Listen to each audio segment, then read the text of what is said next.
નમસ્કાર વિદ્યાર્થી મિત્રો, ધોરણ 11 પ્રકરણ 5 દ્રવ્ય અવસ્થા. આજે મિત્રો આપણે ગતિ ઉર્જા અને આણ્વીય ઝડપ જે છે એના અંગે ચર્ચા કરવા જઈ રહ્યા છીએ. તો ગતિ ઉર્જા અને આણ્વીય ઝડપ.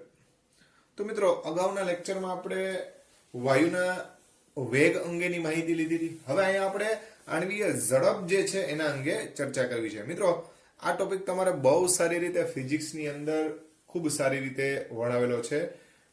વાયુના ગતિવાદ એના ઘણા બધા સિદ્ધાંતો વિશેની ચર્ચા આવે છે. છતાં પણ આપણે જે કેમિકલી આસ્પેક્ટથી ચર્ચા કરવી છે એની થોડી ચર્ચા કરીએ. તો ગતિ ઉર્જા અને આણ્વીય ઝડપ. વાયુ જે છે એનું ગતિ સમીકરણ, એટલે વાયુ ગતિ સમીકરણ છે ને કહેવાય પીવી બરાબર 1/3 small m into n c square. આ રીતે રજૂ કરવામાં આવે. મિત્રો આ સમીકરણ જે છે પીવી બરાબર 1/3 mn c સ્ક્વેર, જેને વાયુ ગતિ સમીકરણ તરીકે ઓળખવામાં આવે છે. આ સમીકરણમાં પી જે છે એ વાયુનું દબાણ છે. વી જે છે એ વાયુનું કદ દર્શાવે છે. અહીંયા એમ એટલે, બરોબર સમજો, એમ એટલે વાયુના પ્રત્યેક એટલે દરેક અણુનું દળ છે. બરાબર છે. દાખલા તરીકે આપણે હિલિયમ ઘટક લેતા હોય તો એક હિલિયમનું દળ વિચારવાનું, નિયોન ઘટક લેતા હોય તો એક નિયોન ઘટકનું દળ લેવાનું. એટલે પ્રત્યેક શબ્દ છે, બરાબર સમજો. અને n બરાબર વાયુના અણુની સંખ્યા છે, અથવા આપણે મોલના સંદર્ભમાં વિચારી શકીએ એટલે આણ્વીય સંખ્યા છે એમ કહી શકાય. બરાબર છે. અને સી છે એ રૂટ મીન સ્ક્વેર. બરાબર છે. જેને આપણે શું બોલીએ છીએ તો કે સરેરાશ વર્ગિત. બરાબર છે. સરેરાશ વર્ગિત અથવા સરેરાશ વર્ગિત ઝડપનું વર્ગમૂળ. બરાબર છે. જેને તમે આપણી ટેક્સ્ટબુક પ્રમાણે URMS કહે, રૂટ મીન સ્ક્વેર, એ ઝડપ છે. ક્યાંથી શું એ પણ આપણે હમણાં ચર્ચા કરીએ છીએ. બરાબર. હવે મિત્રો અહીંયા આપણે જે આ ટર્મ્સ જે છે એ ખબર પડી, એના આધારે એક થોડી પરિકલ્પના કરી લઈએ. આપણે માની લો કે n બરાબર 1 મોલ અણુ લઈએ. 1 મોલ અણુઓ એટલે 6.022 ગુણ્યા 1023 અણુ લીધા, અથવા એવોગાડ્રો જેટલા અણુ લીધા. બરાબર છે. તો 1 મોલ અણુ થયા. તો 1 મોલ અણુ એટલે n ગુણ્યા એનું આણ્વીય દળ, એટલે દરેક અણુનું આણ્વીય દળ. દાખલા તરીકે 1 મોલ હિલિયમ લીધા. બરાબર છે. તો 1 મોલ અણુનું દળ બરાબર આણ્વીય દળ થાય. તો તમને ખ્યાલ જ છે. તો આ સૂત્રને આપણે આવું લખી શકીએ, પીવી બરાબર 1/3 mc સ્ક્વેર, જ્યાં m એટલે આણ્વીય દળ છે. એટલે m ઇન્ટુ n બરાબર કેપિટલ M નો મતલબ શું થાય? અણુભાર અથવા આણ્વીય દળ. અને c તો તમને ખબર જ છે, સરેરાશ વર્ગિત ઝડપનું વર્ગમૂળ, અથવા વર્ગમૂળ સરેરાશ વર્ગ ઝડપ એમ પણ શબ્દ બોલી શકાય. તો હવે એના અંગે આપણે ચર્ચા કરવા જઈ રહ્યા છીએ. તો આપણો નેક્સ્ટ જે ટાર્ગેટ જે છે એની આપણે ચર્ચા કરીએ. આ બે સમીકરણ વિશે ખ્યાલ આવ્યો. આ એક મૂળ સમીકરણ અને એના પરથી તારવેલું સમીકરણ. આ જે છે વાયુનું ગતિ સમીકરણ જે છે એ, અને એના પરથી આપણે પી બરાબર 1/3 mc સ્ક્વેર જે છે એ સમજાવી શકીએ. હવે આગળ વધીએ આપણે. તો મિત્રો અહીંયા આપણે સી એટલે કીધો એ પ્રમાણે કે એ શું છે તો કે રૂટ મીન સ્ક્વેર છે, એની અંગે આપણે ચર્ચા કરવી છે. બરાબર છે. તો વાયુના અણુઓ અસ્તવ્યસ્ત ગતિ કરે છે. તમે જાણો જ છો વાયુના અણુઓ છે એ શું કરતા હોય? અસ્તવ્યસ્ત ગતિ કરે. આવા અણુઓ ગતિ દરમિયાન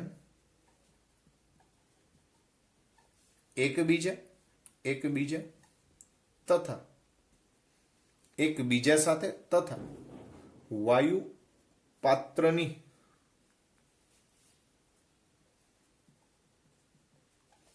દિવાલ સાથે શું કરે તો કે ભાઈ અથડામણ અનુભવે છે. બરાબર સમજો મિત્રો.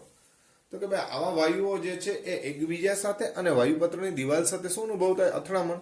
માટે આવા અણુઓની એટલે વાયુના અણુઓની ગતિ સતત બદલે છે.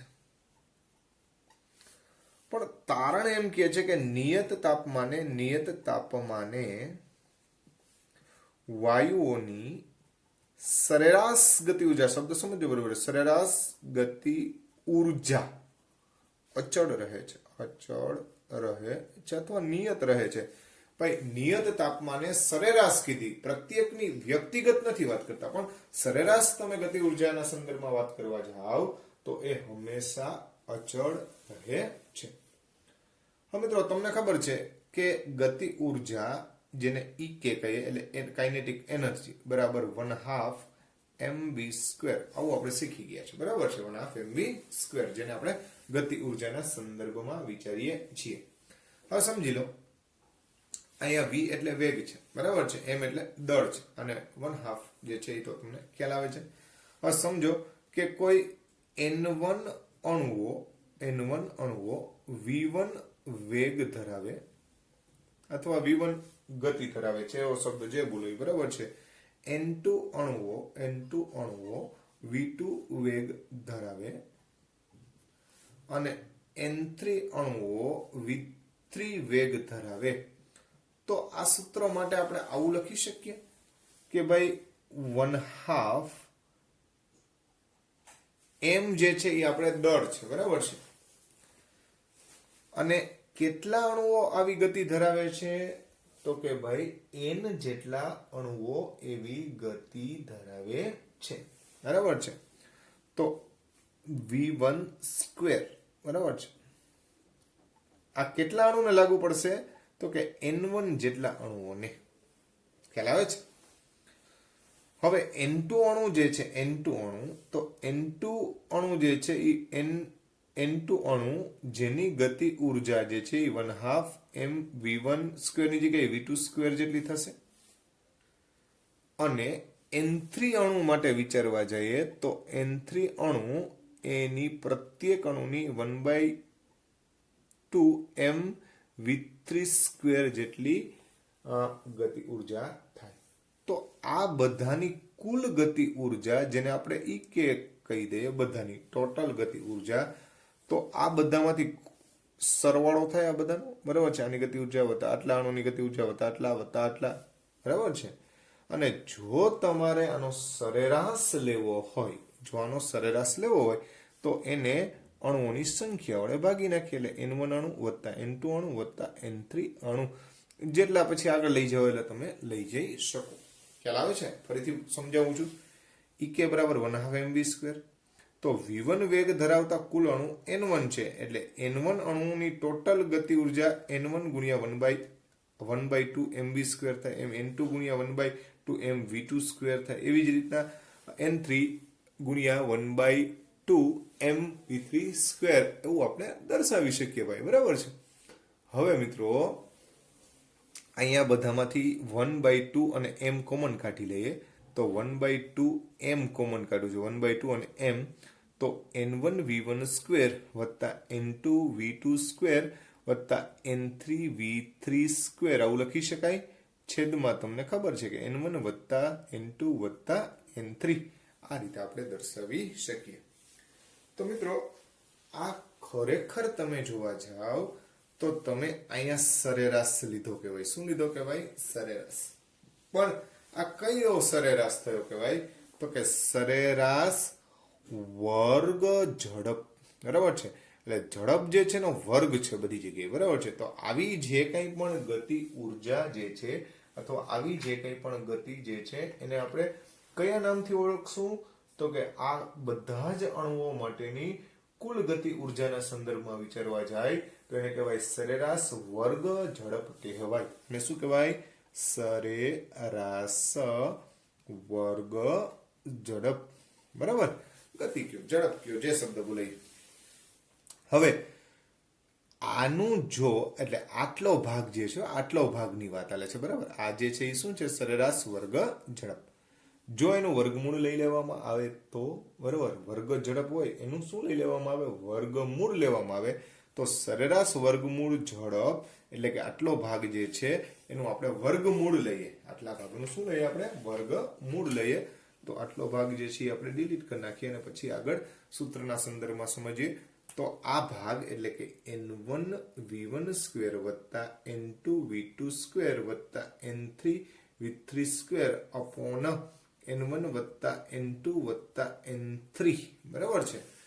આ જે છે એ સરેરાશ વર્ગ ઝડપ છે. એનું શું કરી નાખીએ ભાઈ? તો કે એનું આપણે વર્ગમૂળ લઈ નાખીએ. સોરી, આ ઈની આ સી વડે દર્શાવ્યું સરેરાશ વર્ગ ઝડપ છે. એનું શું લઈ નાખીએ આપણે? વર્ગમૂળ.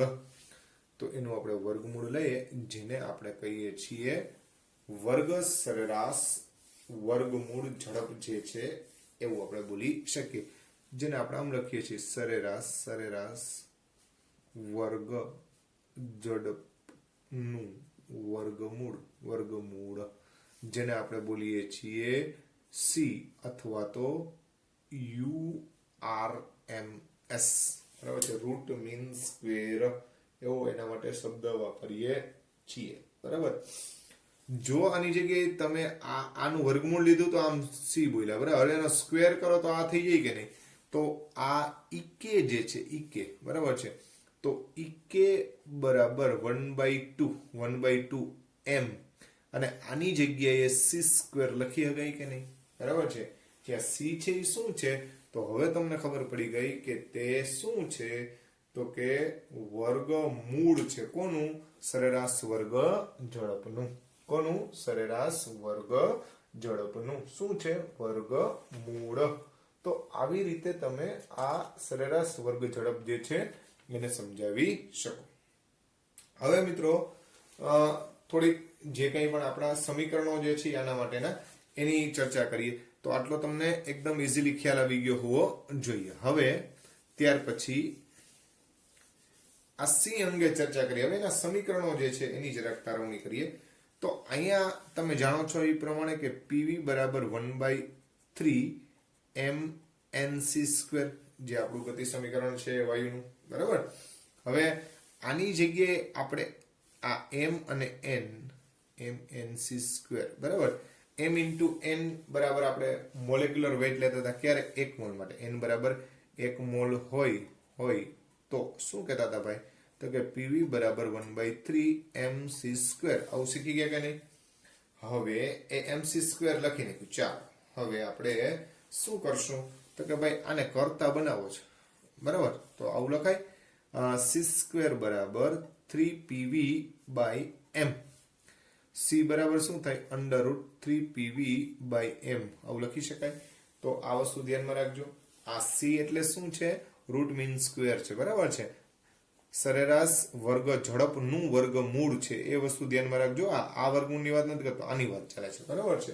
બીજી વાત કે ઘનતા બરાબર દળના છેદમાં કદ. આવું શીખી ગયા કે નહીં? તો અહીંયા દળના છેદમાં કદની જગ્યાએ કદના છેદમાં દળ છે તો ઘનતાનો વ્યસ્ત આવે કે નહીં? તો આની જગ્યાએ બીજું એક સૂત્ર આવું લખી શકાય c બરાબર √3p બાય d. ખ્યાલ આવે છે? તો આ જે છે એ ઘનતા, આ બંનેની જગ્યાએ આપણે ઘનતાનો એટલે v અને m જે છે એનો ગુણોત્તર એટલે 1/d થાય. આનો વ્યસ્ત કરી નાખો બરાબર છે. તો એ તમને ખ્યાલ આવી જશે. તો આ સૂત્ર પણ મૂકી શકાય. હવે બીજી વાત કે ભાઈ પીવી બરાબર nRT સમીકરણ છે. 1 મોલ માટે પીવી બરાબર RT થાય કે નહીં? બરાબર.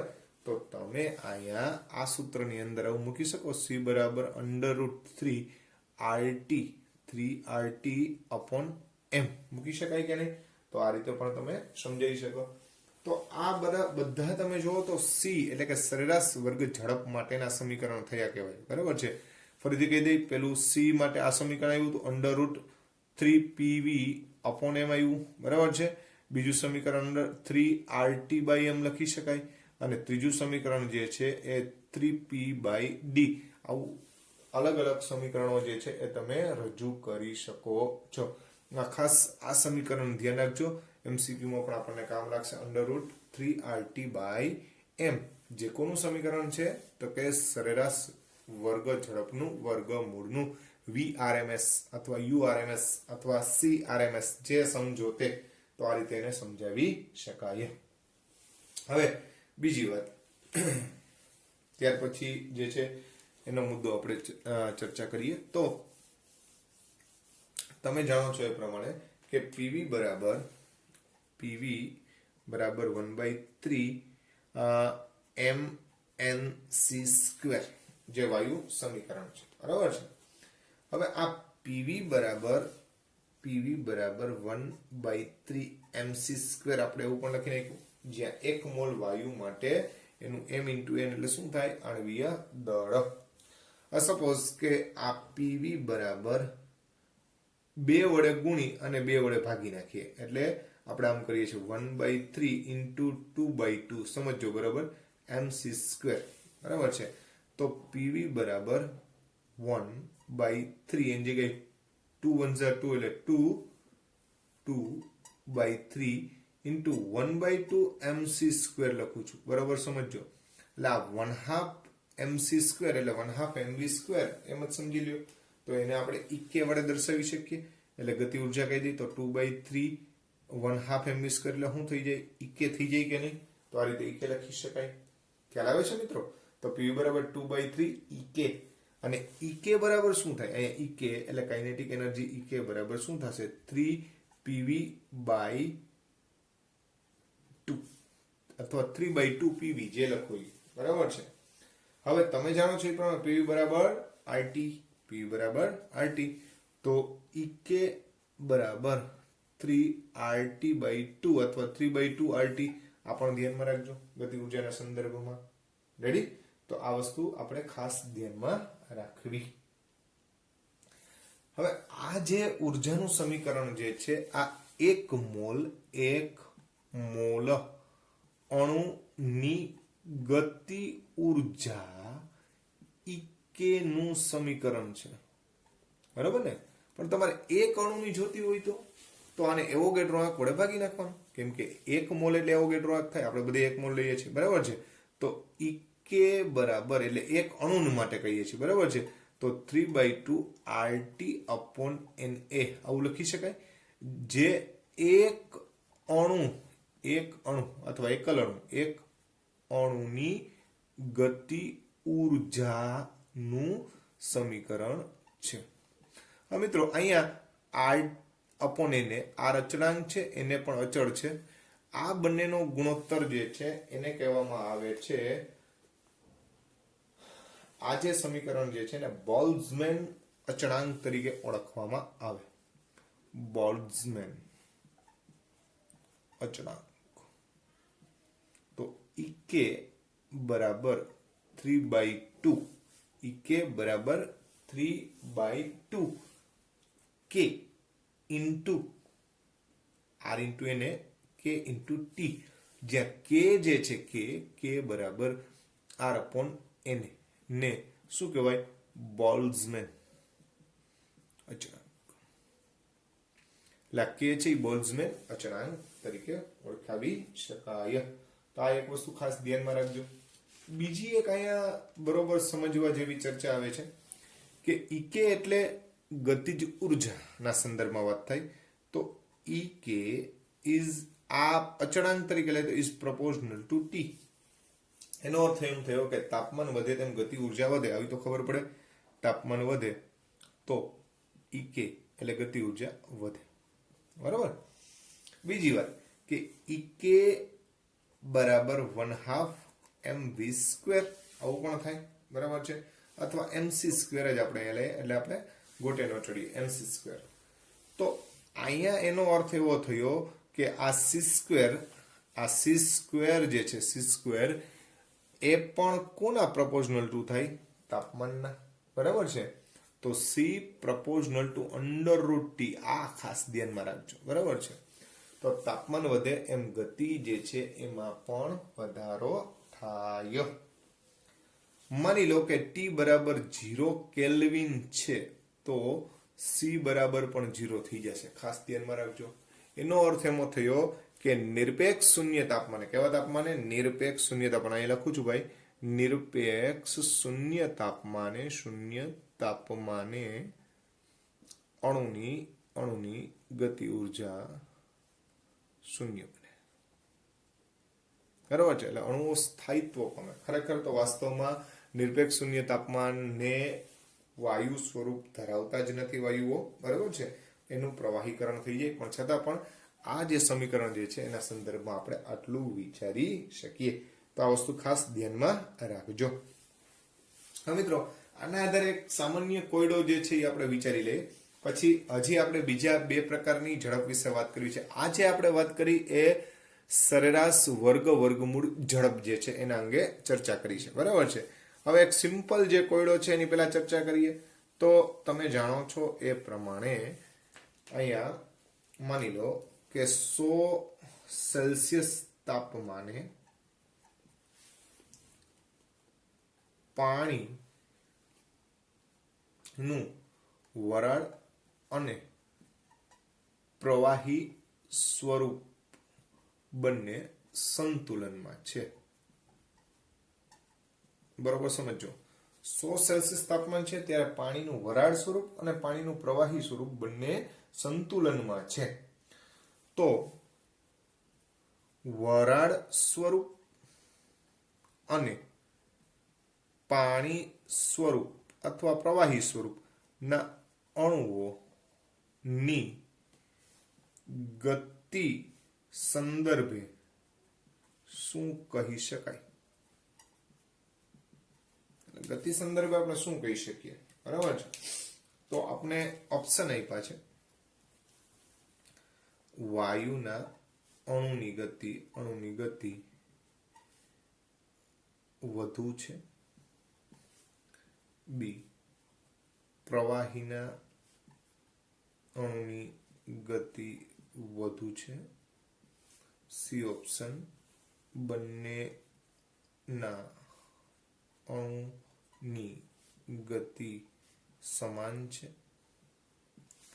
અને ડી, બંને ઘટકની ગતિ શૂન્ય છે. હવે 4 ઓપ્શન આપણે આપી દીધા હોય. હવે મિત્રો, અહીંયા હમણાં જ ચર્ચા કરી હતી કે આનો તમામ આધાર તાપમાન ઉપર છે, બરાબર છે.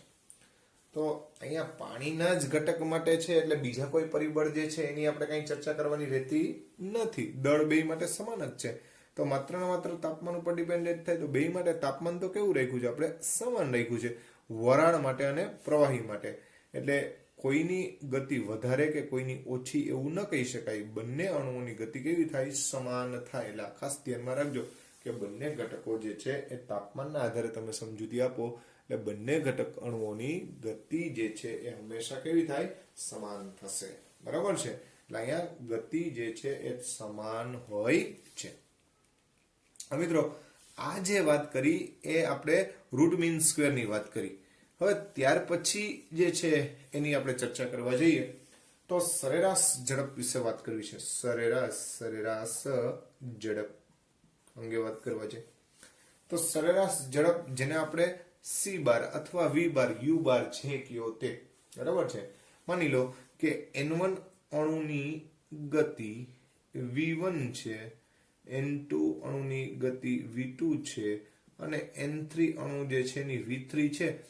તો સ્વાભાવિક છે કે N1 અણુની V1 ગતિ હોય વત્તા N2 અણુની V2 ગતિ હોય વત્તા N3 અણુની V3 ગતિ હોય. એને જો આપણે સરેરાશ લેવો હોય તો N1 વત્તા N2 વત્તા N3 જે ટોટલ અણુ જે થાય છે એની વાત કરીએ છીએ, બરાબર છે. એના વડે ભાગી નાખીએ તો જે ગતિ મળે ને એને આપણે સી બાર અથવા તો ટૂંકમાં સરેરાશ ઝડપ વડે દર્શાવીએ છીએ. આગલી વાત થઈ હતી એ સરેરાશ વર્ગ ઝડપ હતી, બરાબર છે. ઝડપ હતી પણ એ વર્ગ ઝડપ હતી, 1/2 mv² ના આધારે આપણે સમજી હતી, બરાબર છે. અહીંયા એમ નથી કહેતા. અહીંયા આપણે એમ કહીએ છીએ કે V1 જેટલા ઘટક N1, V2 જેટલા N2. હવે એને સરેરાશ લીધી હોય તો હવે આટલા અણુ વત્તા આટલા અણુ વત્તા આટલા અણુ એની ઝડપનો સરવાળો છેદમાં એના અણુઓની સંખ્યા, જેને આપણે સી બાર અથવા વી બાર વડે દર્શાવીએ છીએ. યુ બાર પણ કહી શકાય. આના માટે થઈને તારવણી જે છે એ આ ટાઈપની આવે છે 8RT upon પાઈ m એના વડે એને દર્શાવાય. આ ખાસ ધ્યાનમાં રાખજો.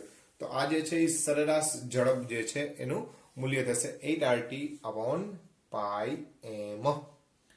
આ જ રીતના હજી એક ત્રીજી ઝડપ આવે છે, મહત્તમ સંભાવ્ય ઝડપ. સંભાવ્ય ઝડપ મિત્રો, જે અણુઓની ગતિ ઉર્જા અલગ અલગ હોય એનું એક મેક્સ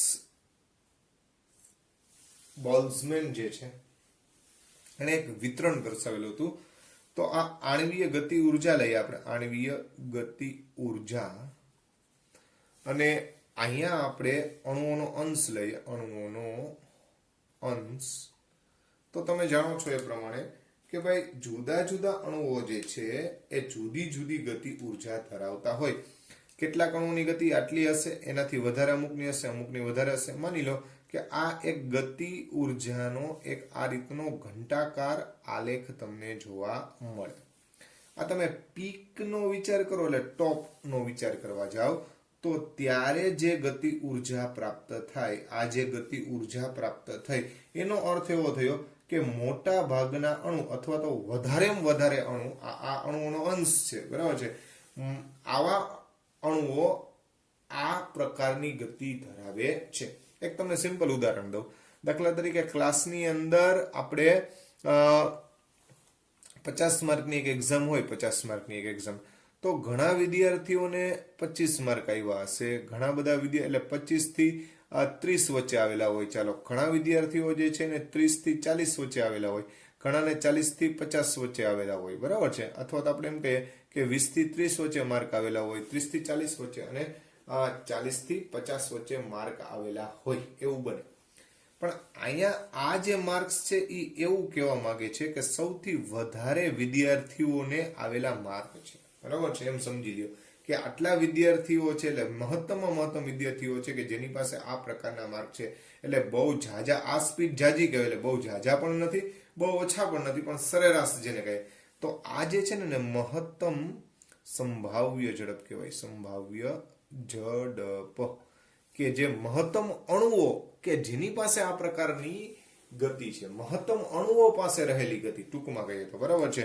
મહત્તમ અણુ પાસે રહેલી ઝડપ, બરાબર છે, જેને UMP વડે પણ દર્શાવાય, અથવા અહીંયા આપણે C સ્ટાર કહી દઈએ. શું કહી દઈએ? C star.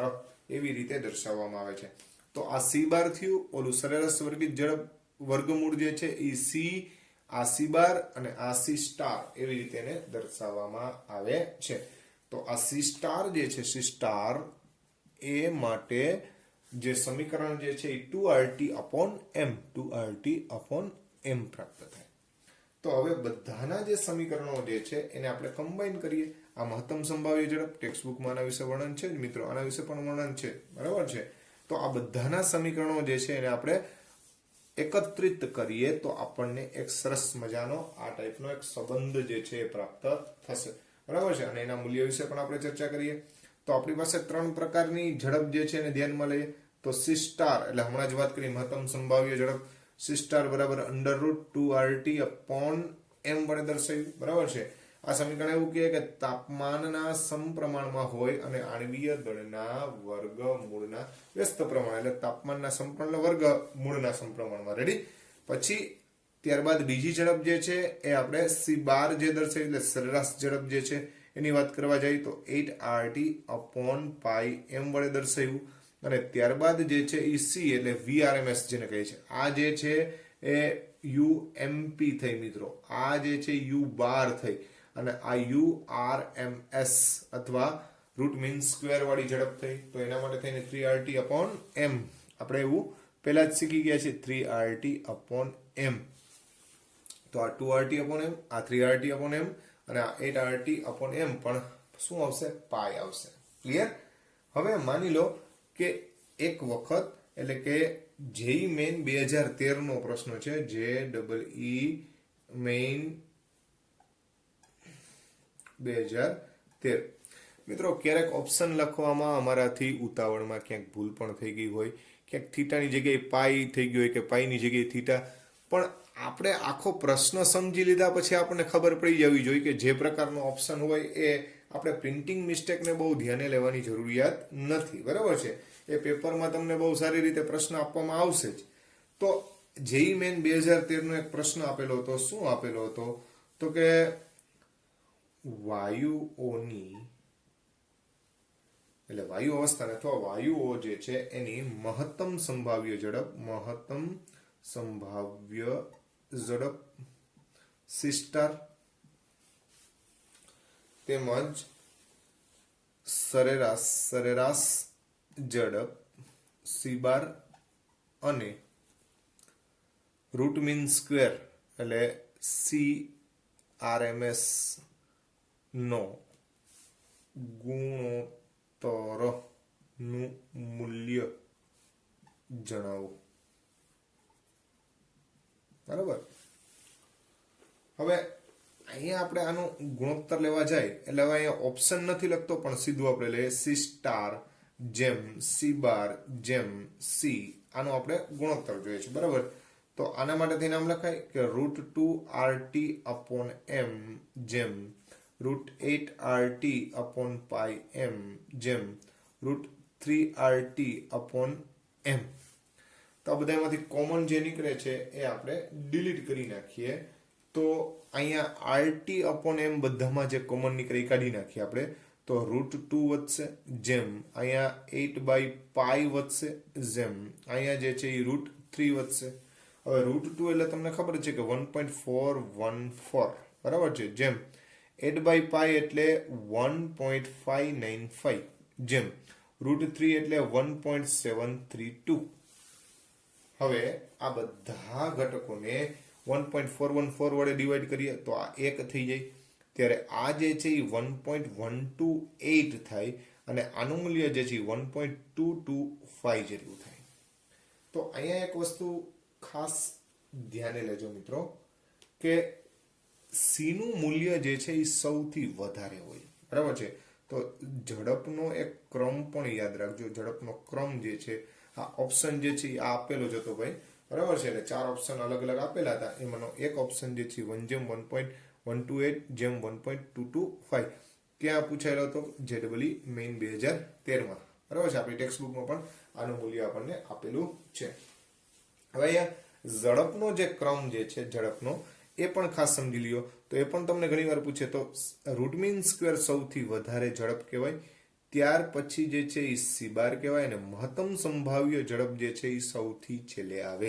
બરાબર છે. મહત્તમ મૂલ્ય હંમેશા એક જ વાયુઓ માટે તમે જ્યારે પણ રૂટ મીન સ્ક્વેર કાઢશો ત્યારે તમને હંમેશા એ ઝડપ વધારે હશે.